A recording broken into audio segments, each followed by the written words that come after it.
नमस्कार दोस्तों, स्वागत है आपका आज की इस वीडियो में। और आज हम चर्चा करेंगे उत्तराखंड के जो हमने इतिहास की सीरीज शुरू की है उसके तीसरे भाग में। आज हम चर्चा करेंगे उत्तराखंड की प्राचीन जातियों के बारे में। उसमें फिर कुणिंद राजवंश, योद्धे राजवंश, यादव राजवंश, नाग राजवंश और फिर अन्य जो तथ्य हैं उनके बारे में भी हम चर्चा करेंगे। साथ में अंत में फिर प्रश्नोत्तरी यानी कि जो MCQs होंगे प्रीवियस ईयर में पूछे गए हैं उसके बारे में भी हम यहाँ पे देखने वाले हैं। तो दोस्तों शुरू करते हैं इस अध्याय को और जानते हैं उत्तराखंड के इतिहास के बारे में। जैसे कि आपको यहाँ पे उत्तराखंड का मैप दिख रहा है, तो उत्तराखंड का भौगोलिक राज्य क्षेत्र जो उस समय था वो इस प्रकार से नहीं था। कुछ उसमें हिमाचल जैसे कांगड़ा आदि प्रदेश, उसमें कुछ ना कुछ उत्तराखंड के साथ जुड़े हुए जो राजवंश थे उन लोगों का वहाँ पे भी शासन था। साथ में कुछ इस क्षेत्र में भी उनका शासन था। जैसे देहरादून वाला ये क्षेत्र है, उत्तरकाशी देहरादून, तो यहाँ से हिमाचल प्रदेश लग जाता है। तो हिमाचल प्रदेश और इसके साथ साथ में कुछ लोगों का शासन इस प्रकार से भी यहाँ पे होता था। तो चलिए शुरू करते हैं इस सीरीज को और जानते हैं उत्तराखंड की प्राचीन जातियों के बारे में। सबसे पहले बात आती है उत्तराखंड के आदि निवासी कौन थे। ठीक है, उत्तराखंड के आदि वन निवासियों की अगर हम बात करें तो गियरसन के अनुसार किरात थे और डॉक्टर शिव प्रसाद डबराल जी के अनुसार यहाँ पे कोल, मुंड या सबर नामक जो जातियाँ थी वो सबसे यहाँ के पुराने निवासी थे, यानी कि सबसे पहले निवास उन्होंने ही यहाँ पे शुरू किया था। ग्रियर्सन के अनुसार ऐसा क्यों है, क्यों मानते हैं वो किरात को, तो उसके बारे में कुछ तथ्य यहाँ पर दिए गए हैं। मेगस्थनीज ने इस क्षेत्र को किरातों का निवास बताया गया है। मेगस्थनीज कौन था, तो मेगस्थनीज राजदूत था, जो यूनानी शासक थे उनका राजदूत था। और कहाँ पर आता है, तो चंद्रगुप्त मौर्य के दरबार में आता है। मौर्य काल की अगर हम बात करें तो यह 323 ईसा पूर्व के बाद की बात है। तो उस समय मेगस्थनी ज़्यादा चंद्रगुप्त मौर्य के दरबार में, और मेगस्थनी ने एक पुस्तक भी लिखी है, बहुत महत्वपूर्ण पुस्तक है, काफ़ी बार एग्जाम में भी इंडियन हिस्ट्री से पूछा जाता है। तो वो पुस्तक का नाम है इंडिका नामक उन्होंने पुस्तक लिखी है, जिसमें उन्होंने मौर्य काल से संबंधित जानकारियाँ बताई हैं। तो मेगस्थनीज ने इस क्षेत्र को किरात का निवास बताया है, किरातों का निवास, इसलिए ग्रियर्सन कहते हैं कि शायद यह किरात ही यहाँ पे सबसे पुरानी जातियाँ होंगी। उसके बाद दूसरा है गंगा नदी का जो प्राचीन नाम है, प्राचीन ग्रंथों में गंगा नदी का नाम किराती भी मिलता है। तो किराती के आधार पे भी बोल सकते हैं कि यहाँ पे किरातों का सबसे पहले निवास होगा। उसके बाद महाभारत और रामायण काल में भी यह क्षेत्र किरात भूमि नाम से प्रसिद्ध था। जब महाभारत में यहाँ पर पांडव लोग आते हैं तो वह कहते हैं कि वह किरात भूमि में उन्होंने वहाँ पे क्या किया था, वहाँ पे उन्होंने आश्रय लिया था, तो इसलिए वह किरात भूमि जानी जाती है। लेकिन अब अगर हम शिव प्रसाद डबराल जी के अनुसार देखें तो उन्होंने कहा था कि यहाँ पे जो सबसे प्राचीन जाति थी वह कोल, मुंड या शबर नाम से प्रचलित थी। एक समय था जब कोल संपूर्ण उत्तर भारत में छाई हुई थी, लेकिन दक्षिण भारत की जातियों के प्रसार, जो दक्षिण भारत की जातियां थी, जब वो उत्तर भारत की तरफ बढ़ने लग गई और मध्य भारत की तरफ जब वो बढ़ी तो मध्य भारत में भी यहाँ पे क्या थी, मुंड जातियां यहाँ पे होती थी, आज भी वह पाई जाती हैं। तो क्या होता है कि दक्षिण भारत की जातियों के प्रसार से उन्हें हिमालय में शरण लेनी पड़ी और मुंड जाति आज भी मध्य भारत का एक स्वतंत्र जाति के रूप में आज भी मिलती है। तो सबसे पहले अगर एग्जाम में क्वेश्चन आए कि कौन थे, तो ज़्यादातर आंसर यही है कि कोल लोग यहाँ के सबसे प्राचीन लोग थे, सबसे मतलब आदिम जाति मानी जाती है कोलों को। और उनकी जो भाषा है मुंडा भाषा बोला जाता है उनको। और कहाँ पर मिलते हैं ये लोग, ज़्यादातर आज भी ये लोग डीडी हाट, पिथौरागढ़ का जो डीडी हाट है और जो अस्कोट क्षेत्र है वहाँ पे यह आज भी मिलते हैं अपने स्वतंत्र भाषा यानी कि मुंडा भाषा के साथ में। आज भी यह मुंडा भाषा का प्रयोग करते हैं और वहाँ पे पाए जाते हैं, यानी कि वहाँ पे यह जातियाँ मिलती हैं। आगे की अगर हम बात करें तो कोल यहाँ के सबसे प्राचीन निवासी थे और उन्हें उत्तराखंड के सबसे प्राचीन आदिम जाति का मतलब है जो सबसे पुराने लोग थे, जो आदि मानव टाइप के लोग थे और ज़्यादा कुछ जानते नहीं थे और प्रजाति माना जाता है। उनका मुख्यतः व्यवसाय क्या था, तो कृषि उनका मुख्यतः व्यवसाय था। और वे लोग अंधविश्वासी थे, वे लोग लड़ाकू प्रजाति के लोग नहीं थे। यहाँ पे मतलब सबसे पहले उनका वो था, तो वो व्यवसाय क्या था उनका, वो कृषि करते थे, अंधविश्वासी लोग थे और लड़ाकू लोग नहीं थे, मतलब आराम से सुख चैन से रहते थे। उसके बाद क्या होता है, तो उसके बाद माना जाता है कि यहाँ पे फिर किरात आए थे। किरात आए जो मंगोलायड प्रजाति के माने जाते हैं। मध्य एशिया की तरफ से किरात यहाँ पे आए, जैसे अफगानिस्तान, दरद और खस नाम से आपने सुना होगा, तो वो भी उधर से ही आते हैं। तो मध्य एशिया की तरफ से जब यहाँ पे किरात आए तो उन्होंने यहाँ पर रुख किया और कोलों को अपना दास बनाया। जो यहाँ पे पहले से कोल लोग थे, किरातों ने क्या किया, उनको अपना यहाँ पे आए तो वो थोड़ा सा क्या व्यापारिक लोग थे, साथ में उनसे जो ये लोग थे कोल थे, तो कोल तो ज़्यादा लड़ाकू थे नहीं, तो किरात थोड़ा सा उनसे बेहतर थे। तो उन्होंने क्या किया, कोलों को अपना दास बनाया और यहाँ पे फिर प्रशासन की व्यवस्था वो उनके हाथों में चली गई। वे लोग व्यापार में रुचि रखते थे। व्यापार से मतलब है उस समय कैसा व्यापार होता होगा, तो उस समय पशु चारा यानी कि पशुपालन करते थे, साथ में भेड़ें पालते थे और जगह जगह पे भेड़ों को लेकर घूमते रहते थे। मतलब जो यहाँ पे बुग्याल क्षेत्र हैं, यहाँ पे घास के मैदान होते हैं, तो वहाँ पे क्या करते थे, वो आकेट करते रहते थे अपने भेड़ों को लेकर, और साथ में उन्होंने कोलों को अपना दास बनाया था। लेकिन कुछ समय पश्चात एक लड़ाकू जाति, अब क्या होता है कि किरातों ने कोलों को अपना दास बना दिया।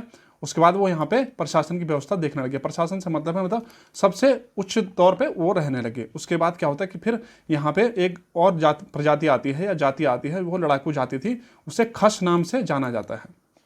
तो पहले आए यहाँ पे कोल, फिर यहाँ पे आते हैं किरात, मतलब कोल तो यहीं के थे, फिर किरात आते हैं, उनको खदेड़ते हैं। उसके बाद वहाँ पे फिर खस आते हैं, और खस क्या है, लड़ाकू प्रजाति के लोग हैं। और वह किरातों को उन्होंने क्या किया, किरातों को हराकर उन्होंने अपना दास बनाया और किरातों को पहाड़ियों की ओर धकेल दिया। धकेलने से मतलब है कि वह यहाँ पे मैदानी क्षेत्रों में आया, जो ज़्यादा ही पर्वतीय दुर्गम क्षेत्र हैं, वहाँ पे उन्होंने किरातियों को धकेल दिया। वहाँ पे वो अब किरात वहाँ पे रहने लग गया। और वहाँ पे पहले से कौन रह रहा था, तो वहाँ पे पहले से कोल, क्यों किरातियों ने कोलों को वहाँ पर धकेल दिया था। अब कोल और ज़्यादा, कोलों का मतलब अब ये मान के चलिए कि अब यहाँ पे उनका अंत की तरफ वो अग्रसर हो रहे हैं। तो क्या हुआ, किरातों ने वहाँ पर पहाड़ी में बसी हुई कोलों को नष्ट कर दिया और उन्हें अपना दास बना दिया। पहले भी बनाया था, और जो वहाँ पर रह रहे थे उसके बाद भी उनसे अपना कार्य करवाने लगे और उन्हें अपना दास बना दिया। और खसों ने ही उत्तराखंड पर काफ़ी समय तक राज किया। माना जाता है खसों ने, ये मान के चलिए आप, खस देश यहाँ पे कहा जाता था। तो बहुत पहले से खस देश का वर्णन आता है, और बाद तक भी खस कहाँ तक रहेंगे, तो जब चंद ये आपका जो कत्यूरी राजवंश है उस समय में भी खस लोग रहेंगे। और बाद में आने वाले कत्यूरी नरेशों का भी खसों से संबंध माना जाता है। कुछ लोग ऐसे, जैसे यहाँ पे अगर हम राहुल सांकृत्यायन जी की बात करें, तो वो मानते हैं कि जो खस थे वह क्या थे, यहाँ पे उनका ही अधिकार था, और वो ही बाद में क्या हुए, उन्होंने ही कत्यूरी नरेश से संबंध, मतलब कत्यूरी नरेश भी वो मानते हैं कुछ इसी प्रकार से कत्यूरी नरेश भी वही बने।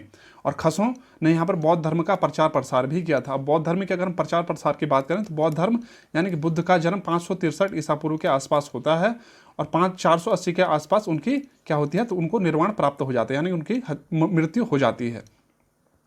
तो क्या होता, उसके मतलब उसी भी जब बौद्ध धर्म चल चुका था, तो उस समय यहाँ पे खस आए थे। खस यहाँ पे अगर मान के चलें तो हम मौर्य के आसपास का जो समय है, तो 300 या तीसरी चौथी शती ईसा पूर्व की हम बात करें, तो उस समय यहाँ पर चल रहा होगा।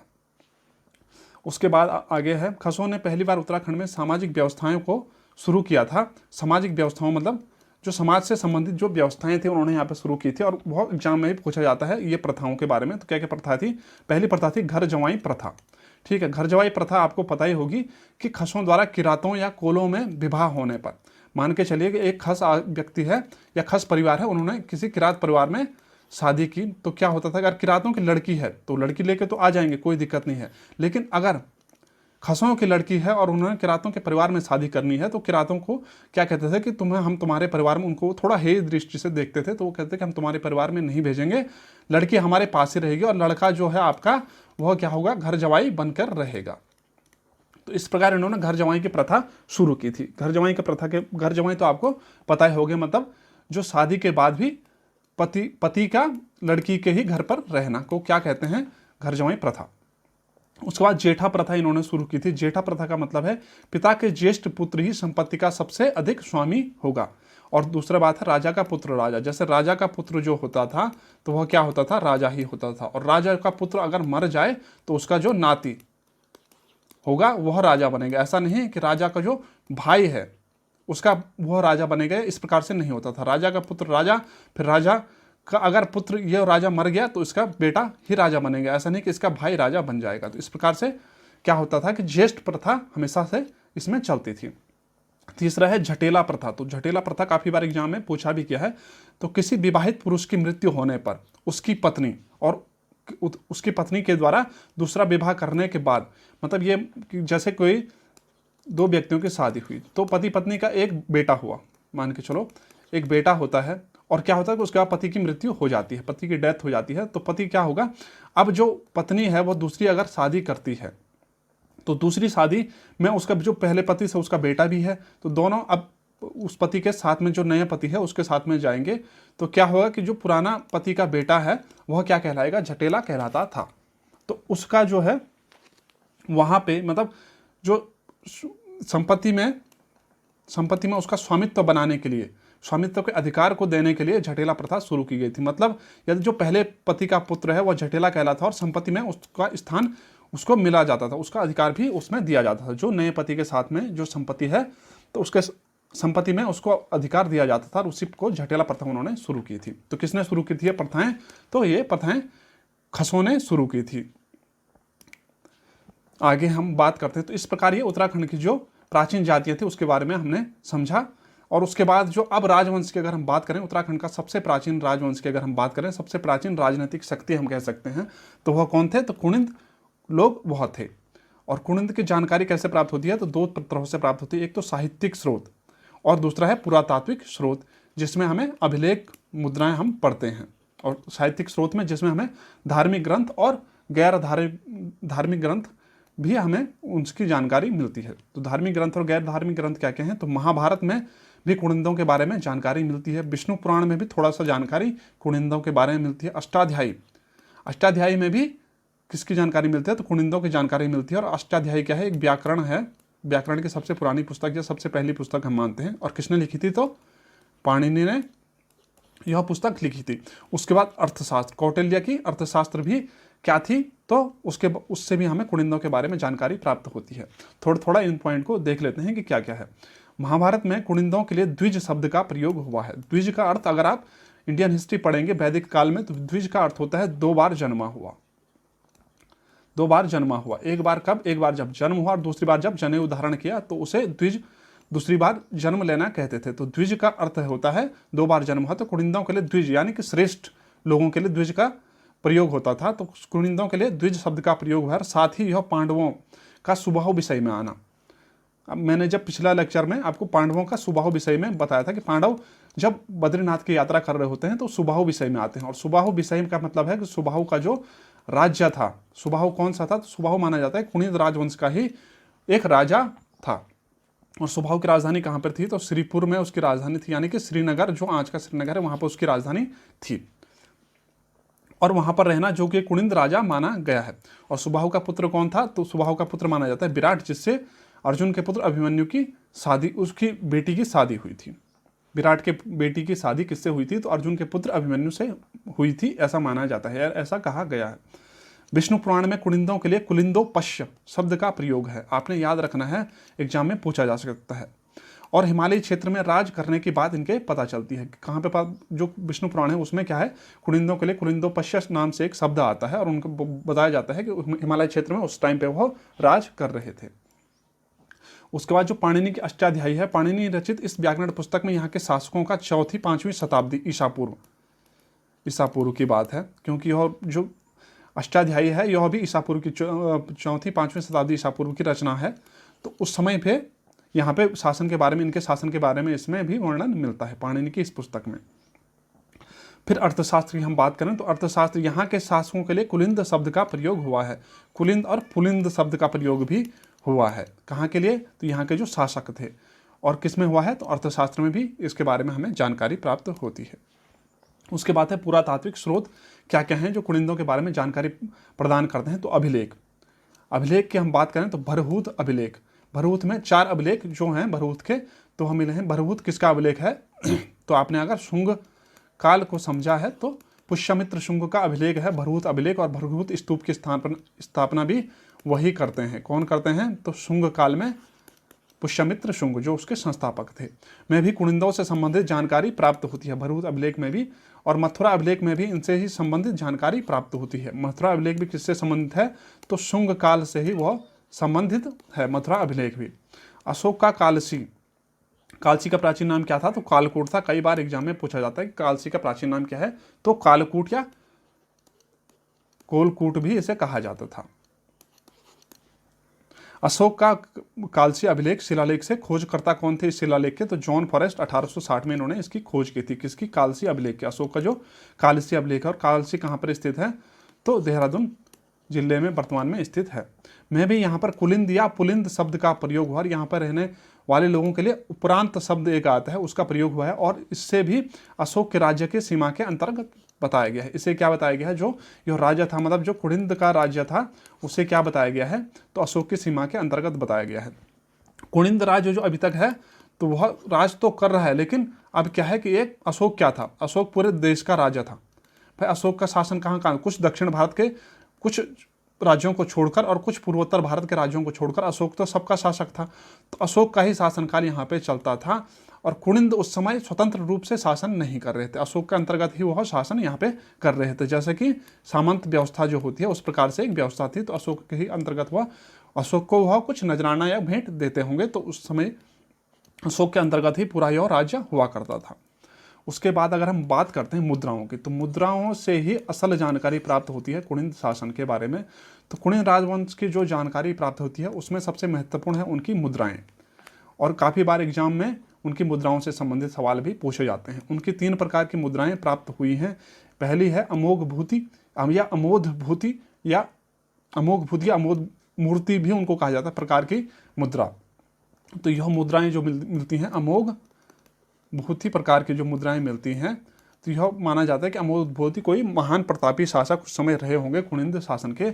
और किस किस में यह जो मुद्राएं मिलती हैं, तो 2 जैसे रजत और ताम्र मुद्राएं इनमें पाई जाती हैं। साथ में द्विलिपियाँ, 2 लिपियों में इनमें लिखा गया है, तो द्विलिपियाँ मुद्राएं मिलती हैं। 2 धातुओं में है रजत, ज़्यादातर मुद्राएं उनकी ताम्र में है, और यह क्या है, रजत और ताम्र। रजत मतलब चांदी और ताम्र मतलब तांबे में यह सिक्के मिलते हैं। ब्राह्मी और खरोष्टी लिपि में, यह भी एग्जाम में काफ़ी बार पूछा गया। तो 2 लिपि किस मुद्रा में मिलती है, तो वह है अमोघ भूति प्रकार की मुद्रा ब्राह्मी और खरोष्टी लिपि में। और खरोष्टी लिपि से हम थोड़ा सा ध्यान लगा सकते हैं कि खरोष्टी लिपि भारत में कब आती है, तो ईरान की लिपि थी खरोष्टी, जो ईरान वाले साइड है, यानी कि ईरान अफगानिस्तान जो मध्य भारत वाला जो एरिया है, तो उसमें क्या है कि खरोष्टी लिपि, उनकी लिपि जो थी उनकी खरोष्टी थी। और खरोष्टी लिपि धीरे धीरे भारत में प्रसार होती है, मौर्यों के समय से के आसपास की बात है, तो उस समय यहाँ पे खरोष्टी लिपि यहाँ पे प्रसार होती है, मौर्यों से थोड़ा सा पहले, जो क्योंकि अशोक के जो शिलालेख हैं वह खरोष्टी लिपि में भी पाए जाते हैं। कहाँ पर पाए जाते हैं, तो जो ईरान अफगानिस्तान साइड में है तो वहाँ पर पाए जाते हैं। अमोघ भूति शायद उनका महानतम शासक रहा होगा, क्योंकि अमोघ भूति का महाराजा अमोघ भूति उसमें लिखा गया, जो मुद्रा है उनकी उसमें क्या लिखा गया है, महाराजा अमोघ भूति। और वह क्या लिखा गया अभी प्राकृत में हम उसको देख लेंगे। मुद्राओं पर राजा का नाम और उपाधि भी उनकी लिखी हुई है। प्राकृत में लिखा है राज्ञः कुणिंदस अमोघ भूतिस महर जस, मतलब क्या लिखा है, राजा कुणिंद राजा अमोघ भूति महाराज। अगर हम इसे हिंदी में अगर प्राकृत को कन्वर्ट करके बोलेंगे तो ऐसे ही कुछ आएगा। तो इसलिए माना जाता है कि अमोघ भूति प्रकार की जो मुद्रा है वह क्या है, सबसे बेहतरीन मुद्राएं, मतलब सबसे बेहतरीन उस समय का जो महान शासक रहा होगा उसने ही यह छपवाई होंगी, क्योंकि राजा चांदी में भी उसकी मुद्रा है और ताम्र धातु में भी उसकी मुद्राएं पाई जाती हैं। दूसरा आता है अल्मोड़ा प्रकार की मुद्रा। सबसे ज़्यादा मिलने वाली मुद्राएं, जो सबसे ज़्यादा कुणिंद राजवंश की मुद्राएं मिलती हैं, तो वह मिलती हैं अल्मोड़ा प्रकार की मुद्रा। खत्यूर घाटी से 54 मुद्राएं मिलती हैं, और वह क्या थी, तांबे की मुद्रा थी। इसमें कोई रजत की मुद्रा नहीं थी। अल्मोड़ा प्रकार की जो मुद्रा है वह तांबे की मुद्राएं थी, और मुद्राओं पर राज्य का नाम अंकित है, राज्य का जो नाम है वह मुद्राओं पर अंकित है। और साथ में इसे माना जाता है कि यह यूनानी प्रभाव के कारण सबसे प्राचीन मुद्राएं मानी जाती हैं, क्योंकि सबसे प्राचीन कौन आए थे, यूनानी। यूनानी कौन थे, तो भाई आपने सुना होगा ग्रेट अलेक्जेंडर है, सिकंदर के बारे में आपने सुना था, वही यूनानी लोग थे। तो उस समय जब वो आए होंगे तो उनसे जिनकी जो मुद्राएं हैं उनसे मिलती जुलती हैं, तो इसमें माना जाता है कि यह यूनानी प्रभाव के कारण यह सबसे प्राचीन मुद्राएं माने जाती हैं। उसके बाद अमोघ भूति प्रकार की मुद्रा है, फिर आती है छत्रेश्वर प्रकार की मुद्रा। तीसरी मुद्रा कौन सी है, तो छत्रेश्वर प्रकार की मुद्रा। शायद उन्होंने अपने देवता के छत्रेश्वर के नाम पर ये मुद्राएं बनाई हो, मतलब एक मुद्रा बनाई थी उस पर उन्होंने छत्रेश्वर, भगवान छत्रेश्वर करके लिखा था। तो भगवान छत्रेश्वर लिखा था, तो माना जाता है कि छत्रेश्वर भगवान शिव को शायद उन्होंने उस समय मानते होंगे, तो उनका नाम उन्होंने अपनी मुद्राओं पर लिखा है। ताम्र, यह भी ताम्र प्रकार की मुद्राएं थी, मुद्राओं पर छत्रेश्वर भगवान लिखा हुआ था। तो अब हमें डिफरेंस पता लग गया है कि कौन कौन सी मुद्राएं किस प्रकार की हैं। कैसे पता लगा, एक तो आपका अमोघ भूति प्रकार की जो मुद्रा है उसमें नाम लिखा हुआ अमोघ भूति का, और साथ में वह चांदी में बनी हुई है, तांबे में भी बनी हुई है। दूसरी मुद्राएं हैं तो वह तांबे में ही बनी हुई है, और उसमें क्या है, अल्मोड़ा प्रकार की मुद्रा है, तो उसमें मुद्राओं पर राज्य का नाम, जो भी उनका राज्य का नाम रहा होगा तो वह उस पर अंकित हो रखा है। तीसरा जो है वो भगवान के नाम पे है। तो तीनों में अब डिफरेंस आ गया कि तीनों मुद्राएं किस प्रकार अलग अलग हैं। आगे है आपका, इनके आधार पर यह माना जाता है कि कुनिंद ही उत्तराखंड पर शासन करने वाली पहली राजनीतिक शक्ति थी। किसके आधार पर माना जाता है? मुद्राओं के आधार पर यह माना जाता है कुनिंद जो लोग थे वही उत्तराखंड पर शासन करने वाले पहले राजनीतिक शक्ति थी। और यह मुद्राएं मौर्योत्तर काल की है। मौर्योत्तर काल की मतलब है मौर्य काल के बाद की है।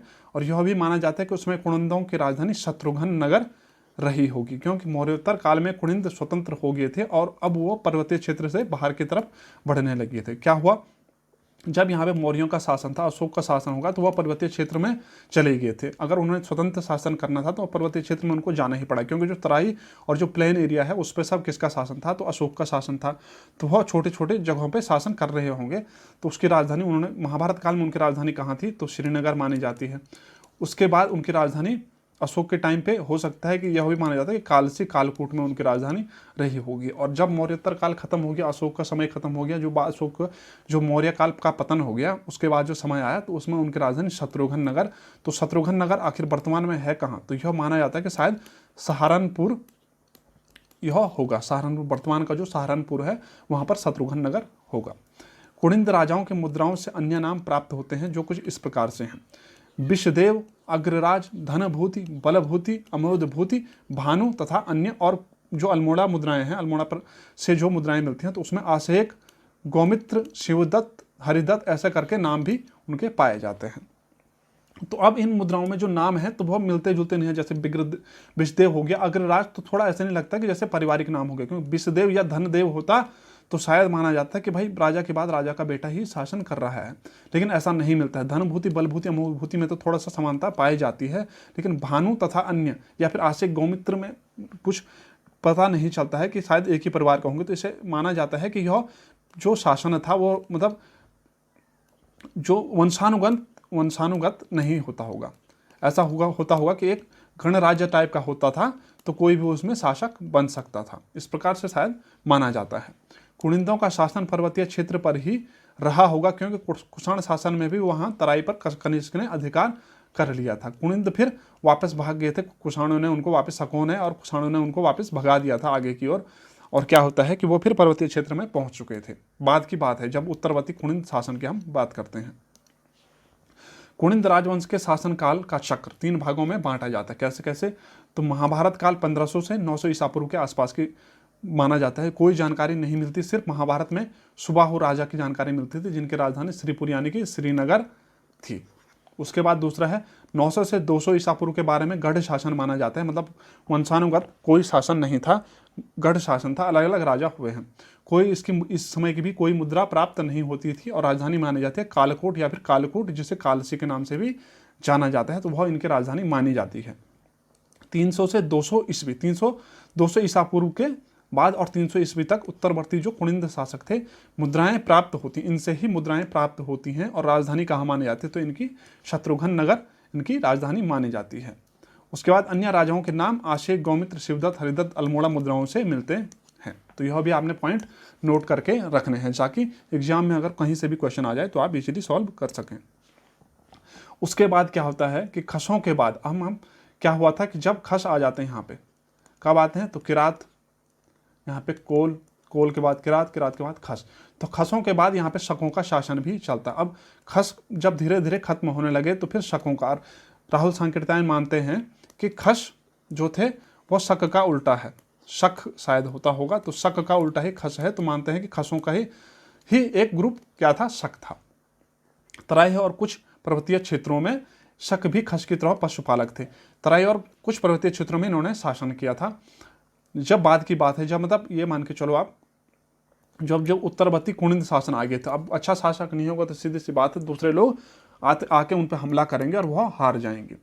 तो शक की तरह ही खस भी, वो शक भी खस की तरह ही पशुपालक और अश्वपालक लोग थे। भाई पशुओं को पालते थे और चारवाही यानी कि घास की खोज में दूर दूर भटकते रहते थे, आखेट करते रहते थे। इन लोगों को मिस्र के ममी, जो मिस्र की पिरामिड होते थे उसमें ममी रखी जाती थी, शव को मतलब समाधि बनाई जाती थी, तो उसकी तरह ही मृतकों की समाधि में उनकी प्रिय वस्तु रखने का शौक था। मृतकों की जो समाधि बनाते थे उनकी प्रिय वस्तु उसमें रखते थे। मलारी तथा मध्य तिब्बत में मिलने वाली कई समाधियों में शक समाधि से समानता मिलती है, क्योंकि मलारी में जो समाधियाँ पाई गई हैं, उनमें भी क्या है कि कई बार उनमें कुछ धातुएं रखी गई हैं, इस प्रकार से उनको दफनाया गया है लोगों को। तो शक समाधि से समानता मिलती है। रंग रूप में ये लोग खसों की तरह थे, मतलब हष्ट पुष्ट लोग थे और खसों की तरह ही यह थे। और उसके बाद यहाँ पर क्या करते हैं, हमला करते हैं, तो शासन करते हैं। इनके बारे में हमें कैसे जानकारी मिलती है, तो कुमाऊं क्षेत्र में शक संवत का प्रचलन, जो शक संवत है उसका प्रचलन कहाँ पे मिलता है, तो कुमाऊं क्षेत्र में उसका क्या मिलता है, संवत का प्रचलन मिलता है। उसके बाद सूर्य मंदिर, जैसे कटारमल कोसी का सूर्य मंदिर कौन सा है, तो जो सूर्य मंदिर है वह भी क्या उसके किसके बारे में प्रमाण देता है, तो शकों के बारे में वह प्रमाण देता है, क्योंकि शक क्या करते थे कि सूर्य देवता को पूजते थे। अल्मोड़ा कोसी नदी के पास ही हो कटारमल मंदिर सूर्य मंदिर है। और एग्जाम में पूछा जाता है कि सूर्य मंदिर कहाँ पर स्थित है, तो ये आपको याद रखना है, अल्मोड़ा में स्थित है कटारमल का सूर्य मंदिर। और किससे संबंधित, किसका प्रमाण बताता है, तो शकों का यहाँ पर प्रमाण, शकों के शासन का यहाँ पे प्रमाण बताता है। और यह सब यहाँ पर शकों के अधिकार की पुष्टि करते हैं। आगे शकों के बाद यहाँ पर कौन आते हैं, फिर कुषाण आते हैं। कुषाण आपने शासक सुना होगा, तो कुषाण कनिष्क आपने शासक का नाम सुना होगा, जब चौथी बौद्ध संगति भी इनके काल में होती है। शासन यानी कि कनिष्क का अधिकार हो जाता है। ज़्यादातर कहाँ पर शासन करते हैं, तो यह तराई वाले क्षेत्रों पर ही शासन करते हैं, क्योंकि जो पहाड़ी इलाके थे वो काफ़ी दुर्गम होते थे। वहाँ पे आप अपनी सेनाएं भेजेंगे, जो पहले पहाड़ पर चढ़ा हुआ वो वहाँ से पत्थर भी अगर नीचे गिराएगा तो वहाँ पे सेनाओं को नुकसान हो सकता है, इसलिए क्यों भेजेंगे वो। तो वहाँ पे उन्होंने क्या किया कि यहाँ पर तराई क्षेत्रों पर ज़्यादा अधिकार किया।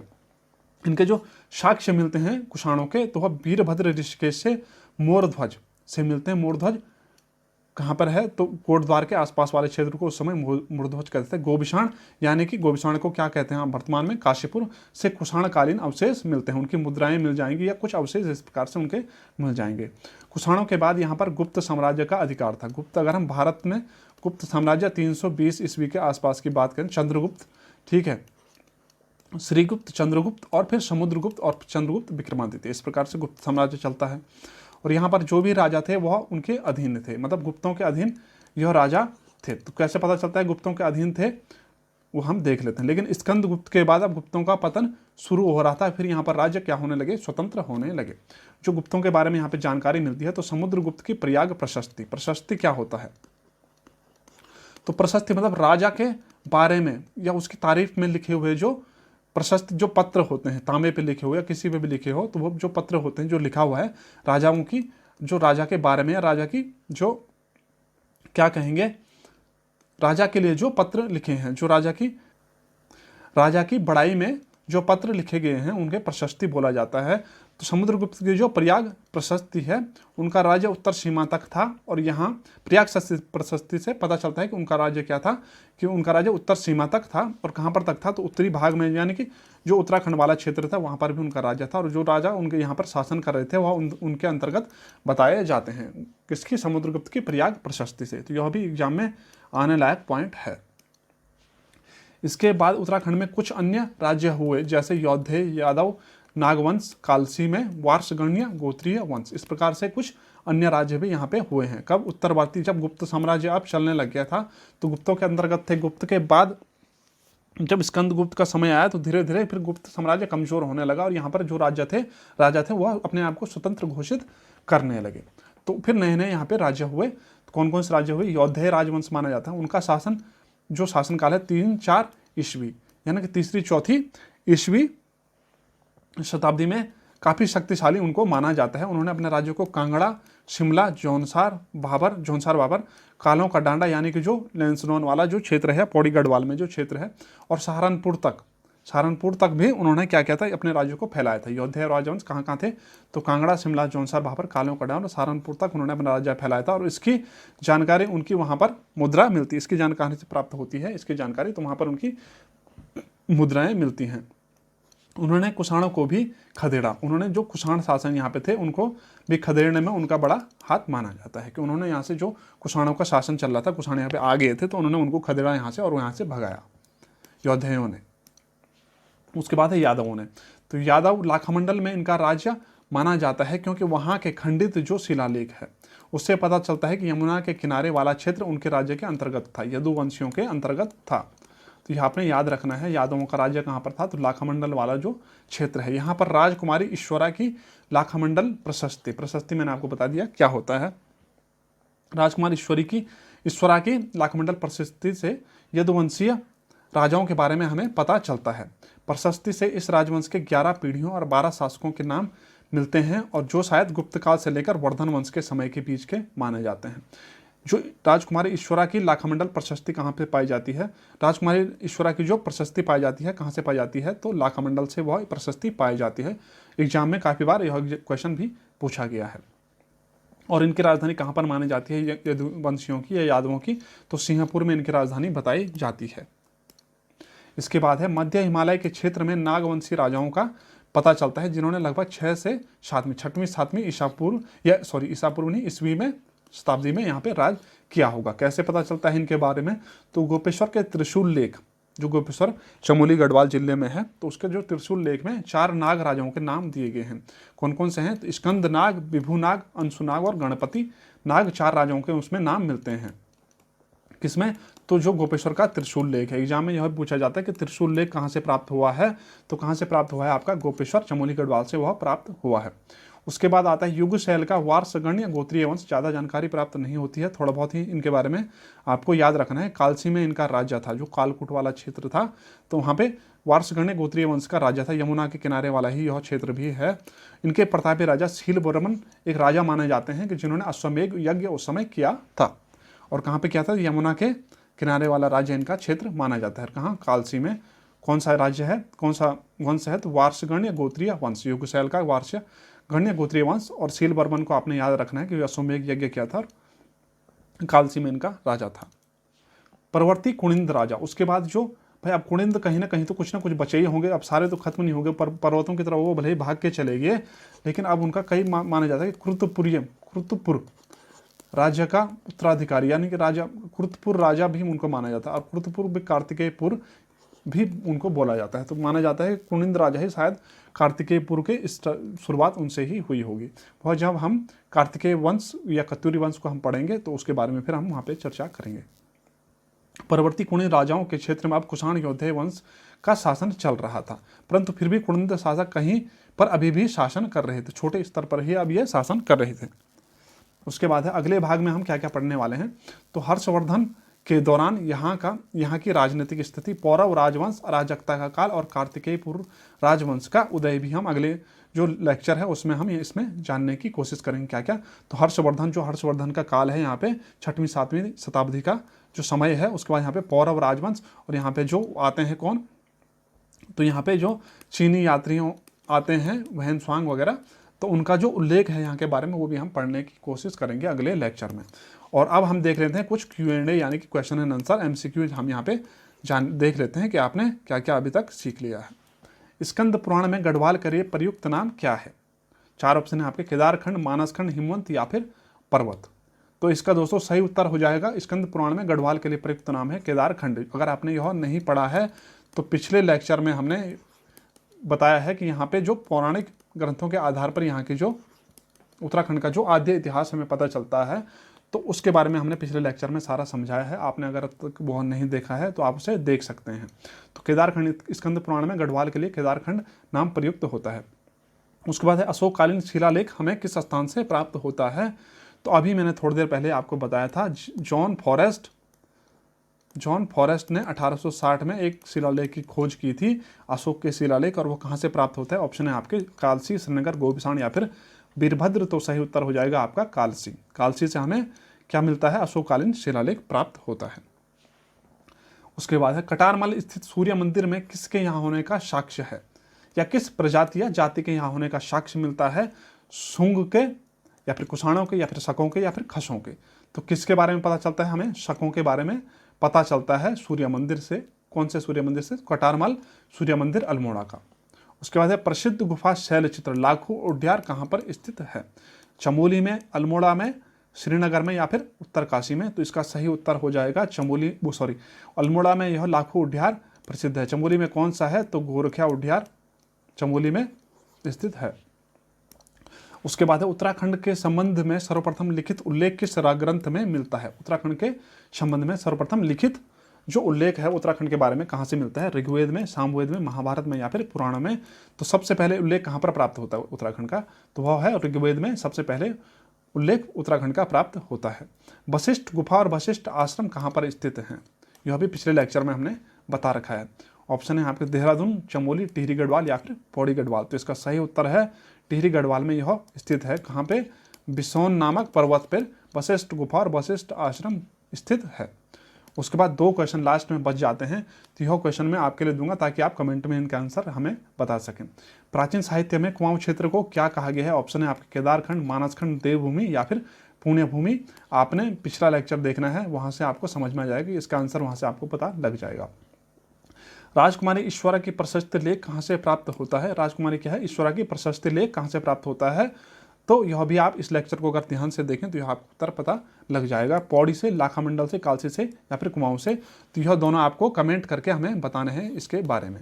तो दोस्तों यह वीडियो हमने यहीं तक थी और मिलते हैं आपसे नेक्स्ट वीडियो में। बाकी नेक्स्ट जो लेक्चर है मैंने आपको बता दिया किस प्रकार से हम उसमें क्या क्या बताएंगे। बाकी चैनल को लाइक, शेयर और सब्सक्राइब कीजिए ताकि आपको समय समय पर नई नई वीडियो, एजुकेशनल वीडियोस मिलते रहें।